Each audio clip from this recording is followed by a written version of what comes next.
Hello mga ka-Bloom and welcome back once again sa ating YouTube channel. For today's video po, ito yung part 2 ng ating vlog about CCTV camera na V380 Pro.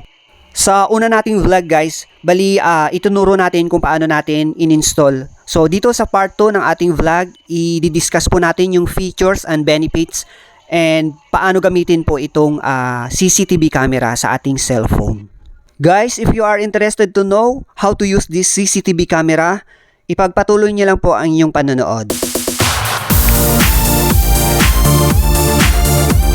Kahit nasa malayong lugar ako guys, gamit ang ating cellphone, i-open ko po yung application ng V380 Pro sa ating cellphone. So dito, kahit nasa malayo ako, nakikita ko pa rin yung live recording or live viewing sa area ng aking CCTV camera. So ibig sabihin kahit malayo po kayo, pwede nyo pong ma-monitor. And then guys, napaka-convenient din po para sa akin tong CCTV camera natin. So kahit nasa loob ka ng bahay or nasa taas ka ng bahay at gusto mong makita yung area dun sa sakop ng ating CCTV camera, kahit hindi ka na bumaba para tignan through CCTV camera, i-view mo lang, okay na.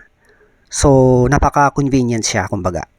Kagaya guys ng next video na to, no, bali nasa sala lang naman tayo, hindi na natin kailangan tumayo para tignan sa labas. So through CCTV camera, makikita na natin kung anong nangyayari sa labas. Dito sa video na to guys, no, bali live recording yung pinapakita po natin. Siya nga pala guys, no, bali ang ating CCTV camera is pwedeng mag-review ng mga previous record niya. So pwede nating balikan yung mga na-record pa ng mga nakaraang araw. So kung gusto nating malaman or meron tayong gustong malaman na nangyari ng mga nakaraang araw, is pwede po nating i-review sa kanya. So ipapakita po natin mamaya. So ito na guys, no, agad-agad ipapakita po natin yung live recording niya kanina, yung ipinakita po natin. So hahanapin po natin sa kanyang SD card yung video kanina. So, importante guys, no, na may SD card yung ating CCTV camera para ma-review po natin yung mga nangyari ng mga nakaraang araw. So, kung wala siyang SD card, edi ano lang siya, for viewing lang siya. So, ito guys yung na-record natin kanina. Yan. So, live recording yan kanina. Ito, playback na ngayon. So, nga pala guys, no, bali kung naghahang po yung playback po natin during nung playback po natin yung mga previous video po natin, mahina lang po yung internet po natin pag ganun. Sa SD card kasi recording ng CCTV, tuloy-tuloy po yun. So, minsan nagkakataon na sa playback, naghang po siya kasi mahina yung internet po natin sa ating cellphone. Pag open mo guys ng app sa ating cellphone, makikita mo dyan yung snapshot, yung record, yung speak, yung replay at saka yung more. Yung more guys is yung additional menu lang yan. Makikita mo dyan yung madalas mong ginagamit, yung lights at saka motion track. Unahin nating puntahan yung light control guys. So sa light control, pwedeng naka-auto, pwede ring naka-on or naka-off. So i-try natin sa on. So magbabago yung kulay, no, magiging colorful. Tapos pwede nating i-off, magiging black and white.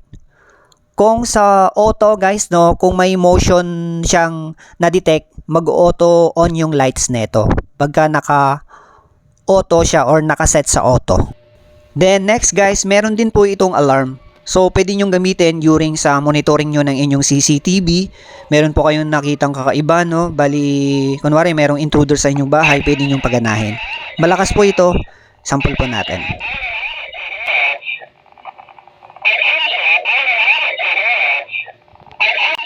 Bali 30 seconds po yung alarm nito, pero kung gusto nyong i-off agad, bali pindutin nyo lang ulit.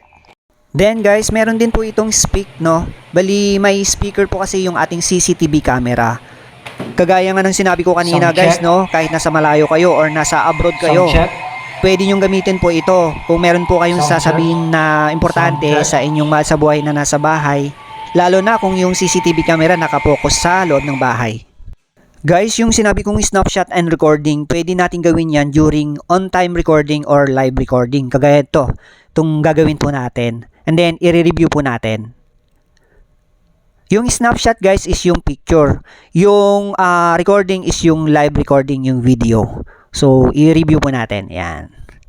Ito po yung na-record natin kanina. And then, ito din po yung picture, yung snapshot.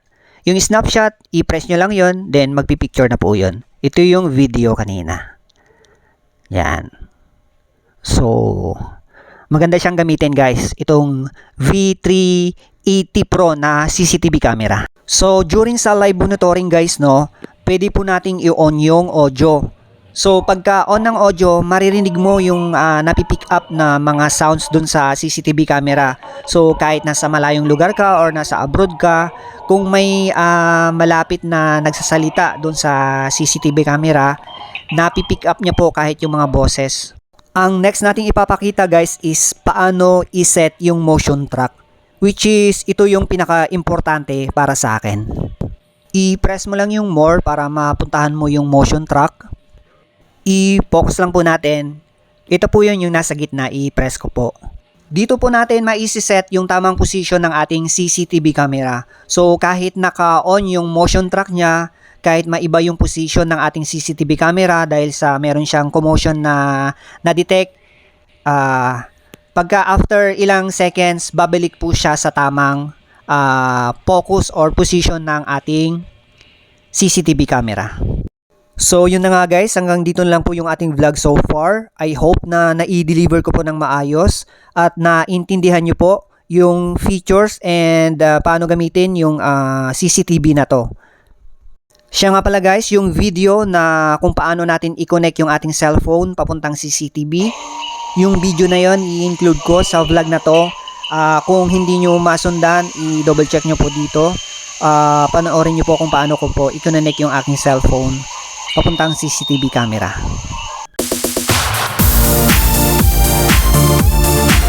Ang next po natin gagawin guys is sa cellphone na po tayo, no. Magda-download po tayo ng V380 Pro na application sa Play Store. So ito po siya. So habang nag-install po, no, ay di-discuss ko lang po na ang camera na ito is pwede po siya sa Android at iOS. So, pwede po siya sa smartphone at iPhone. So, pagkatapos po nating ma-download, i-open lang po natin. Tapos, i-allow po natin. Check mark and then agree. Para ma-download po siya successfully. Press skip lang po dyan. And then, eto na siya guys, no? Na-download na po natin yung apps. And pwede na tayong mag-register. So, pinili po natin, mobile phone yung ipapang-register po natin. Select Asia lang po sa bandang taas bago po ilagay yung cellphone number. So guys, ang tamang pag-input po ng ating mobile number is +63 po muna sa harapan. Tapos 9 na agad, huwag nyo nang ilalagay yung 0. So after po nating ma-enter yung verification code na sinend sa ating cellphone number, magpapa-set na po siya ng password. And then, set password and then retype lang and then confirm. And then guys, pwede na tayong mag-login. Since cellphone number yung account na pinang-register ko, yun, cellphone number yung ilalagay ko. And then nag-password po ako, yung sinet kong password kanina. So dito guys, pwede na tayong mag-add device. So ang i-add po natin, yung CCTV camera na in-install po natin, yung V380 Pro. Yan. So nabanggit po natin guys kanina, no, na yung QR code ng CCTV camera, yun po yung ipang-prepare po natin or ipang-connect dito sa ating cellphone. So, in-scan po natin para po mai-connect po natin yung Wi-Fi, available Wi-Fi sa ating bahay, yung CCTV camera. Upon scanning guys, no, na-detect agad yung available Wi-Fi sa ating bahay. So, enter password lang and then confirm. Tapos, i-press mo yung I know. So guys, dito sa portion na to, medyo matagal ng konti yung aantayin natin. Kasi kailangan nating ma-connect yung ating CCTV camera sa ating available Wi-Fi sa bahay through sa ating cellphone nga. So pagka narinig na po natin na successfully completed po yung yung connection, and then i-press lang po natin yung kulay blue na words dito po sa lower portion ng QR code ng ating cellphone, and then ito yung lalabas. Select name lang po dito and then finish, and then save QR code yung ginawa po natin. And then allow, press yung window na yon. And then confirm. And then press yung kwadradong window na yon. And then set password. So dito sa taas guys, maglagay ka kung kahit anong password. And then yung ilalagay mo sa pangalawa, yung ginawa mong password kanina. So ayun na nga guys, no, nakita po natin na i-connect na po natin ng maayos. Successful po yung installation po natin. Bali mahirap lang po gawin pero worth it dahil wala namang aberya sa ating pag-install. So hanggang dito na lang po yung ating vlog. Maraming salamat po sa inyong panonood and bye!